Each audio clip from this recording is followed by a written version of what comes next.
Hi friends, welcome back to my channel. இன்றைக்கி நம்ம என்ன வீடியோ பார்க்கலான்னா, பாவ் பீச் பற்றி பார்க்கலாம். பாவ் பீச்னால் ஃபஸ்ட்டு என்னென்னு தெரிஞ்சுக்கோங்க.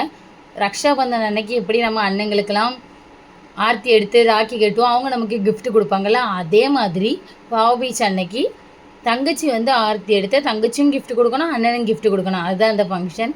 இது வந்து தீபாவளி முடிஞ்சு 3 டேஸில் வந்துடும். நான் லேட்டாக அப்லோட் பண்ணுறேன். இது வந்து நார்த் இந்தியாவில் ரொம்பவே சூப்பராக செலிப்ரேட் பண்ணிகிட்ருக்காங்க. பார்க்குறதுக்கும் ரொம்பவே நல்லாயிருக்கும். அவங்க ட்ரெடிஷன், அவங்க ஃபங்க்ஷன் எல்லாமே கொஞ்சம் டிஃப்ரெண்ட்டாகவும் இருந்துச்சு. எங்கள் வீட்லேயும் இதை நான் ஃபாலோ பண்ணிகிட்ருக்கோம். ஏன்னா அவங்க இங்கேயே பிறந்து வளர்ந்ததுனால. இது என் ஹஸ்பண்டோட அண்ணன் தான். நானும் அவங்கள வந்து அண்ணன் தான் கூப்பிடுவேன். அதனால் நானும் ராக்கி கட்டுவேன். அவங்க என்னென்ன கிஃப்ட் கொடுத்தாங்கன்னு பார்த்துடலாமா? ஒரு வாட்ச்சு, அப்புறம் வந்து ஒரு மேக்கப் செட் கொடுத்துருந்தாங்க. நான் அவங்களுக்கு வந்து ஷர்ட் வாங்கி கொடுத்துருந்தேன். இதே மாதிரி நம்ம ஊர்லேயே இந்த மாதிரி ஃபங்க்ஷன் இருந்திருக்கலாம்னு நினைக்கிறவங்க கீழே கமெண்ட் பண்ணுங்கள். என்னோடய வீடியோ பிடிச்சிருந்தா மறக்காமல் லைக் அண்ட் சப்ஸ்கிரைப் பண்ணிடுங்க.